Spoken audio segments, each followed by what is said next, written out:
Welcome. In this series we have run an analysis of a simple lap joint, both in Abaqus CAE and in 3D Experience. The intent has been to compare the different programs, see what is similar so that previous experience with Abaqus CAE can help understand 3D Experience, but more importantly see what is different so that Abaqus CAE users know what they will need to adjust in their usage to be effective. Here we're going to do something different. Generally for analysts, every analysis becomes iterative. If the design fails, more design changes are needed to be acceptable. If the design passes, then usually the design will change in an attempt to improve it in some fashion, maybe by reducing weight or cost. So it is important to be able to quickly iterate. So let's get started. Exactly how this will be done will depend upon your specific model and analysis approach.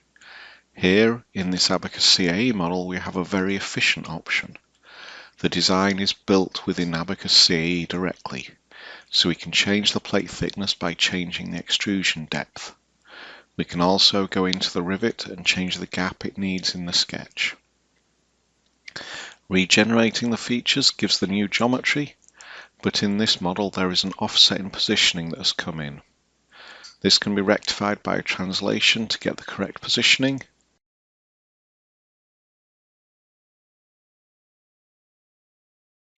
Remesh the parts and instances, and the model is once again ready to solve.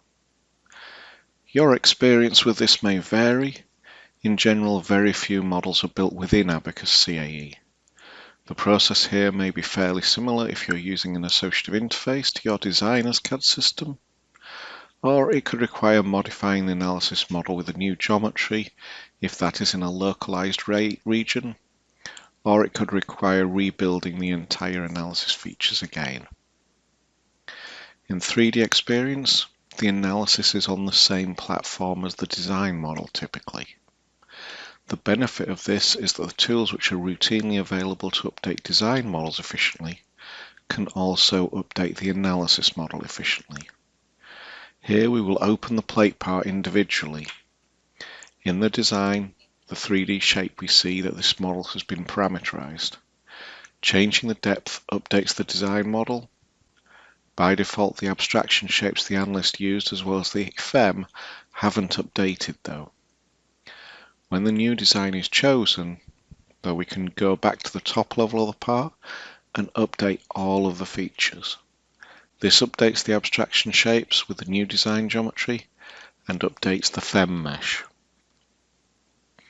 Returning to the assembly, a similar update propagates those changes not only for the plate but also the rivet.